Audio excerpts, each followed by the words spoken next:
Hi hello అండి, అందరూ ఎలా ఉన్నారు? నేనైతే పర్వాలేదు, బాగానే ఉన్నా అని చెప్పుకోవాలి కాబట్టి బాగానే ఉన్నా అని చెప్తున్నానండి. నేనైతే టోటల్గా లాక్డౌన్ తర్వాత నుంచి ఎన్నో ఇబ్బందులు పడుతున్నాం, చాలా ఇబ్బందులు పడుతున్నాం. ఎందుకు అని అంటే లాక్డౌన్ ముందు ఒకలా ఉండేది. లాక్డౌన్లో ఎన్నో అప్పులు చేసి ఫ్యామిలీ జరుపుకున్నాం.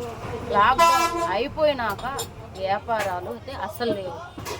100%లో 40% వ్యాపారాలు పడిపోయినాయి. నా ఒక్కదానికన్నట్లా ప్రతి ఒక్కరికి పడిపోయినాయి. ఎవరికి వ్యాపారాలు ఉండట్లేదు. వ్యాపారాలు పెట్టుకున్న ప్రతి ఒక్కరూ ఇబ్బంది పడుతున్నారు. నిజంగా ఇదైతే 1000కి 1000 రెట్లు గ్యారెంటీ. సరే, తీసేదంతా మాకెందుకు అనుకుంటున్నారా?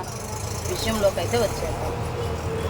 ఎందుకు పడిపోయినాయి అని అంటున్నారా? ఇప్పుడు వ్యాపారం చేసే మనమే లాక్డౌన్లో ఎన్నో ఇబ్బందులు పడ్డాం కదా.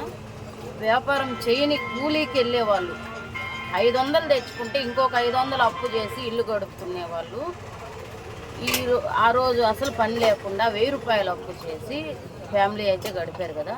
లాక్డౌన్ అయిపోయినాక పనికి వెళ్తున్నారు, 500 వస్తాయి. కానీ లాక్డౌన్ 2 ఏళ్ళు చేసిన అప్పులు తీర్చాలి కదా. అందుకోసం ఒక 10 రూపాయలు టీ తాగేదానికి కూడా ఆలోచిస్తున్నారు.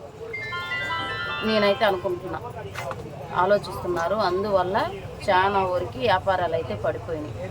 కానీ ఇది ఎప్పుడు మళ్ళీ సరిగా వచ్చిద్దో, ఈలోపు మళ్ళీ వెనక నుంచి ఎటువంటి ప్రాబ్లమ్స్ లేకుండా అందరూ బాగుండాలి, అందులో మేము ఉండాలని నేను అనుకుంటున్నాను.